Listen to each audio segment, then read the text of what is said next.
Assalamualaikum warahmatullahi wabarakatuh.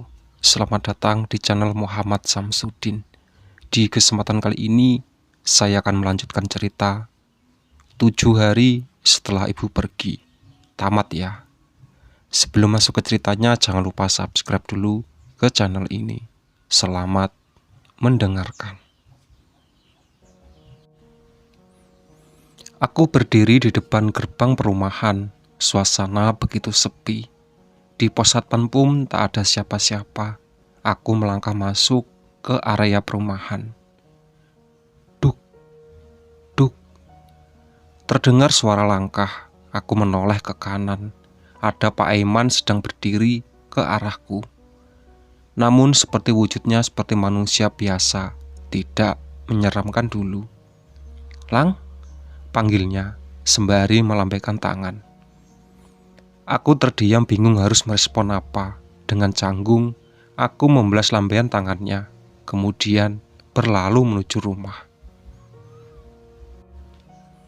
Suara kaki langkah terdengar mendekat.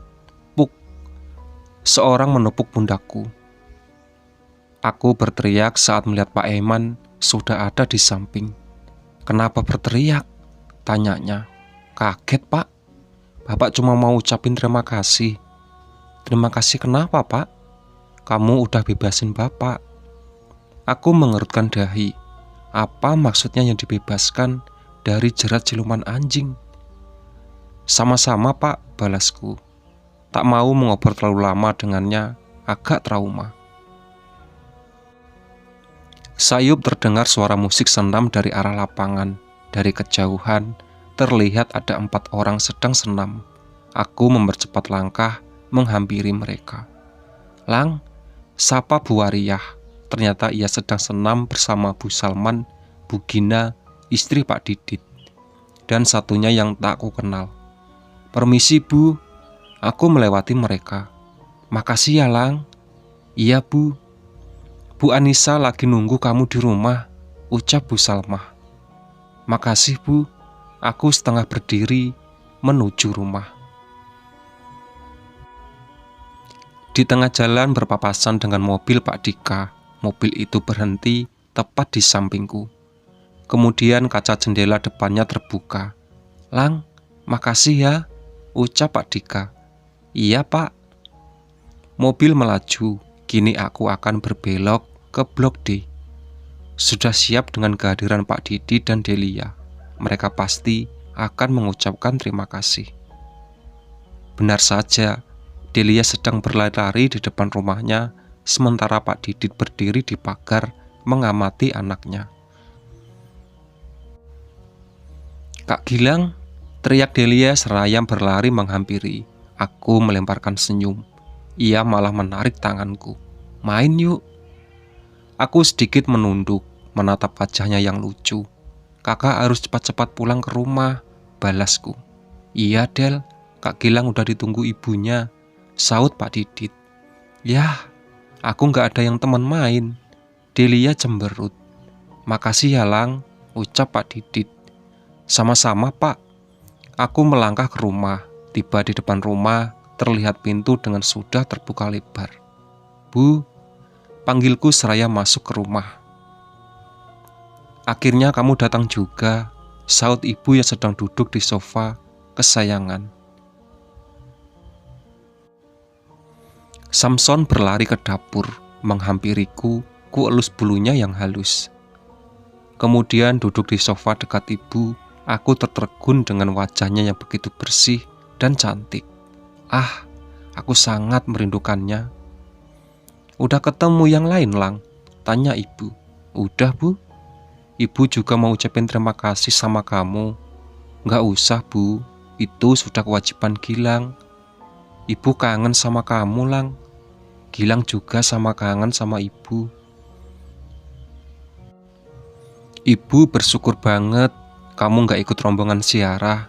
Sekarang kamu harus jaga kesehatan, jangan nakal, nurut sama Kak Arul, belajar yang rajin.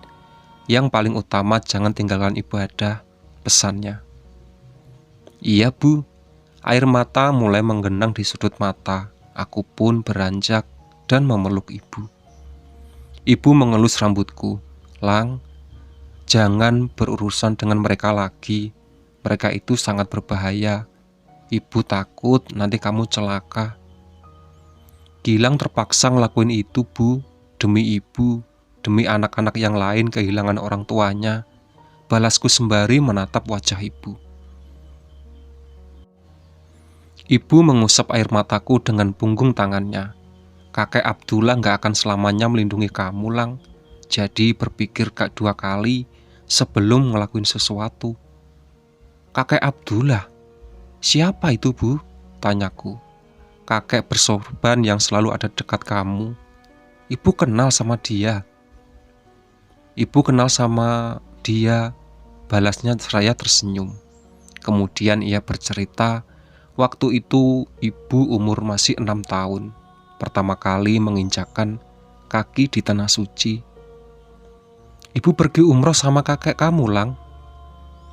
Saat perjalanan umroh itu, ibu mengunjungi sebuah masjid, Masjid Kuba. Di depan pintu gerbang masjid itu, ibu melihat ada seorang kakek sedang berduduk lemas sembari meminta sesuatu. "Kakek itu minta air," ucap ibu. Padahal cuaca saat itu tidak terlalu panas. Namun kakek itu terlihat hidrasi parah hingga tak sanggup berdiri. Ibu berinisiatif untuk mengambilkan air. Dengan langkah kecilnya, pergi ke bagian tengah masjid.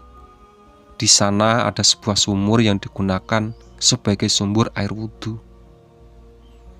Dengan tangan kecilnya, ia menampung air dan berjalan perlahan menuju masjid. Kakek itu meminum langsung dari tangan ibu. Setelah itu, ia menghilang. Ibu langsung kaget dan lari ke masjid, nyamperin kakek kamu. Ibu juga cerita sama kakek kamu. Dia gak percaya. Katanya gak lihat ada kakek-kakek di depan gerbang, ucap ibu.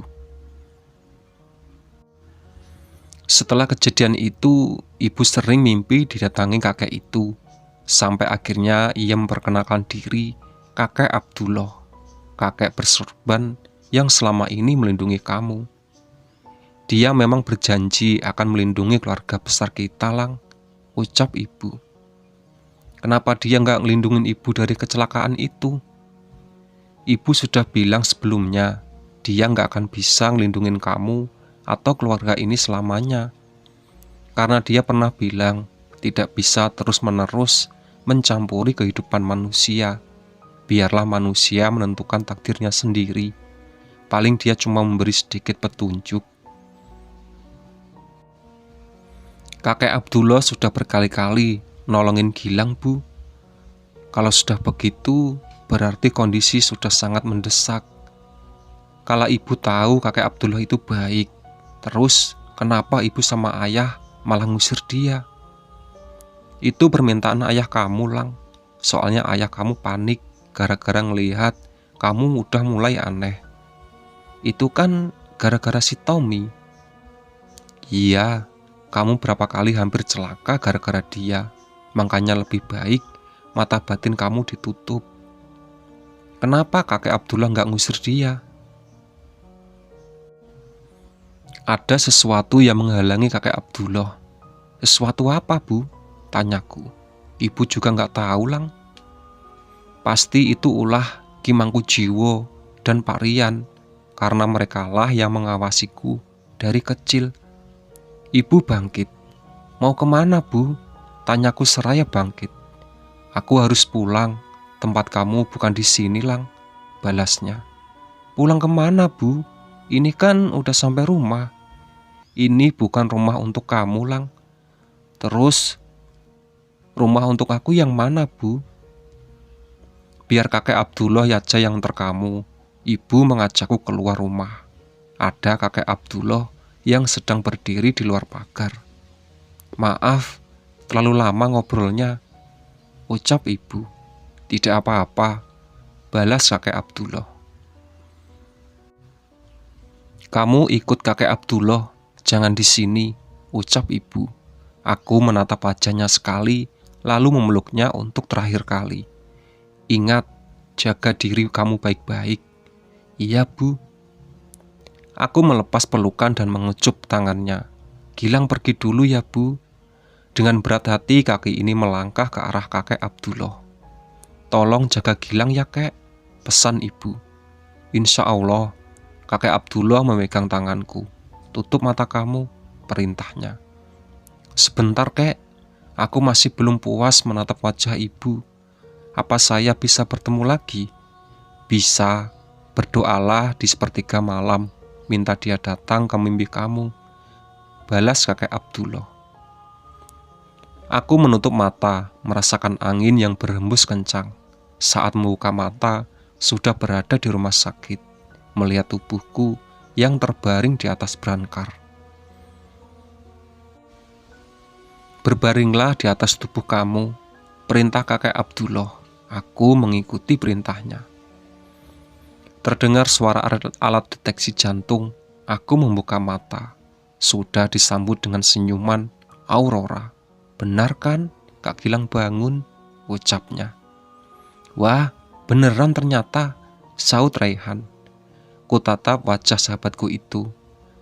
"Jangan kaget gitu, Lang," ucapnya. "Kemana aja kamu?" ucapku pelan. "Ntar aku ceritain. Sekarang kamu sembuh dulu aja."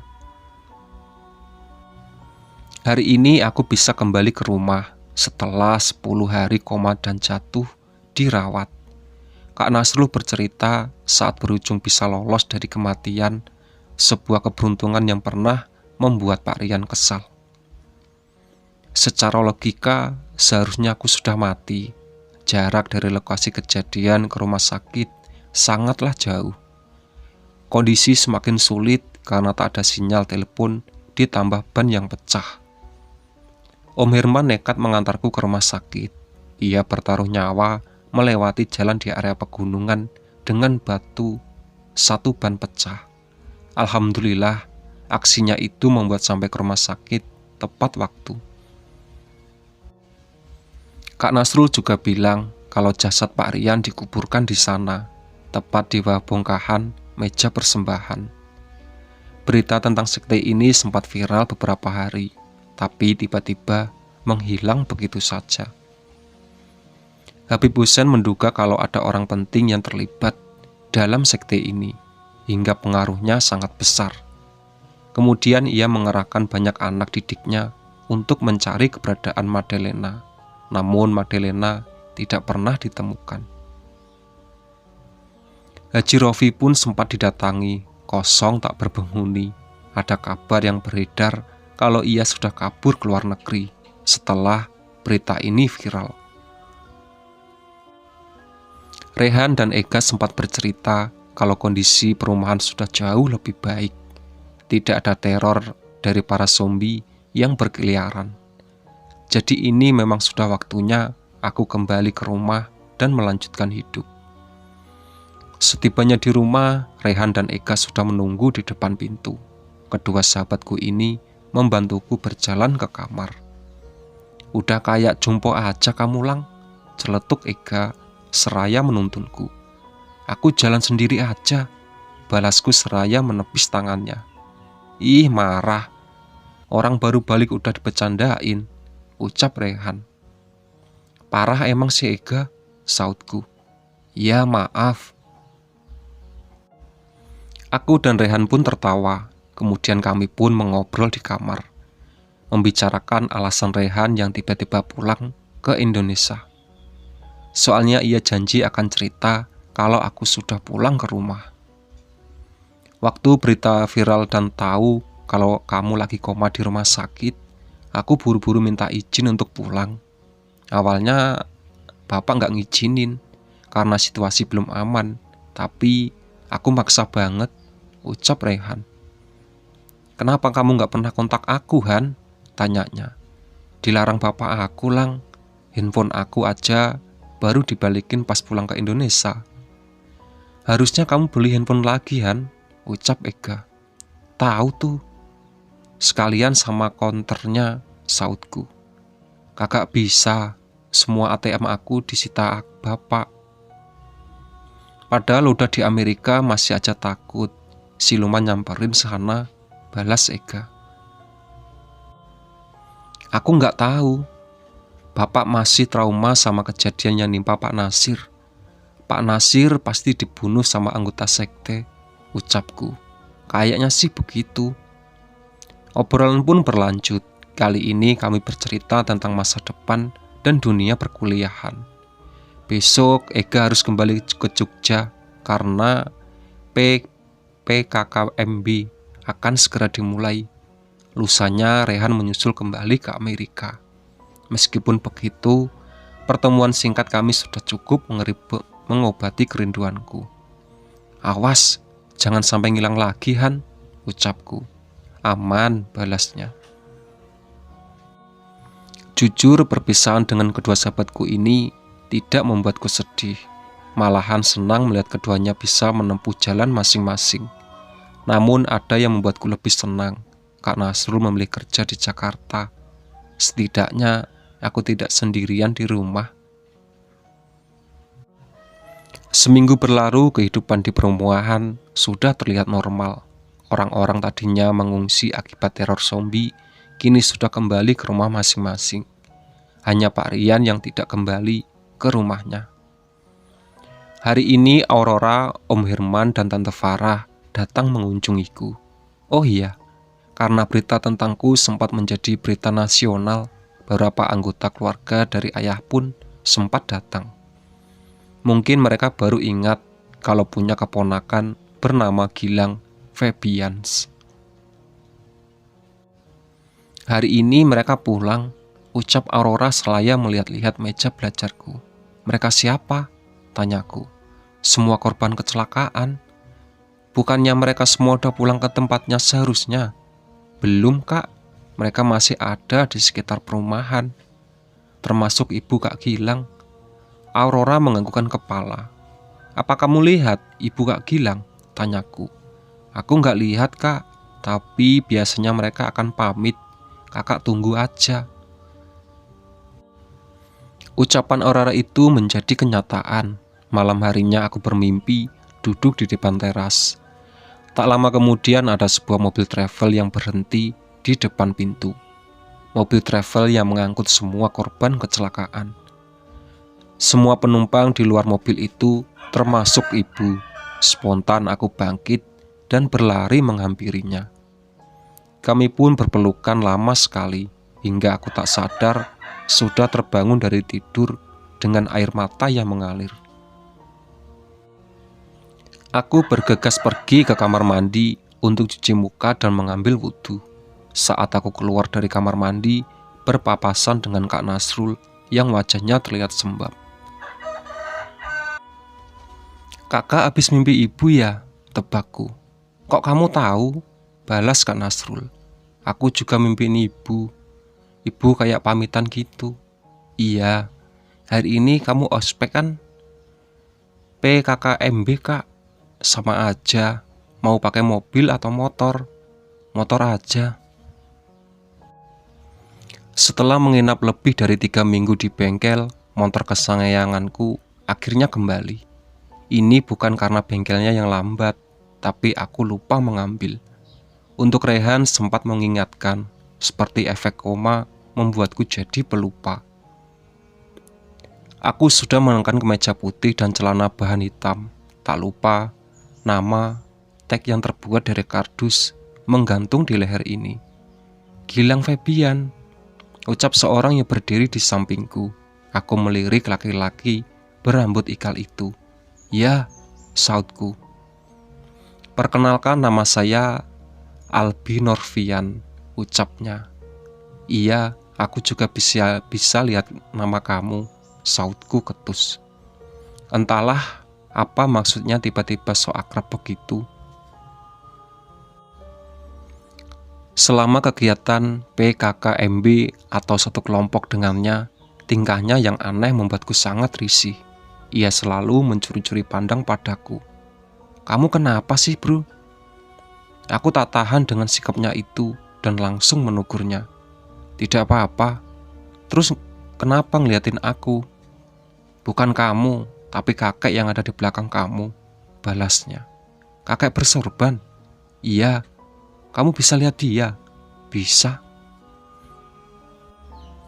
Semenjak saat itulah aku menjadi sering mengobrol dengannya. Meski umurnya sedikit lebih tua dan bicaranya sangat baku, aku cukup nyaman ngobrol dengannya. Apalagi ketika membicarakan alam sebelah dunia jin, penjelasannya sangat detail sekali. Mungkin karena profesi sampingan sebagai penulis novel. Saat sedang mengobrol dengan Albi di taman kampus, terlihat Naura sedang berlari ke arah parkiran. "Ra," panggilku. "Oi, apa Lang?" sautnya. "Buru-buru amat, mau kemana?" "Ke kelas, udah telat ini." "Oke." Naura berlari menuju gedung fakultas kedokteran. Ia adalah satu-satu teman sekelasku waktu SMA yang kuliah di kampus ini. Alarm ponsel berbunyi. Bro, aku masuk dulu ya." Aku bangkit. "Saya juga masuk kelas," balasnya seraya bangkit. "Bareng aja." Kami pun berjalan menyusuri koridor kampus. Setibanya di depan gedung fakultas ekonomi, Albi pun berbelok. Sementara aku masih lanjut berjalan menuju gedung fakultas ekonomi dan bisnis. Selama beberapa hari kuliah, aku bisa sedikit melupakan kejadian mengerikan masa lalu. Meski Albi pernah bilang kalau anggota sekte jarang sekali melepaskan targetnya, apalagi kematian Pak Rian bisa memicu kemarahan mereka. Namun aku hanya bisa berharap mereka tidak akan pernah kembali ke hidupku lagi. Sekian, itulah sahabat cerita dari 7 hari setelah ibu pergi. Tamat ya.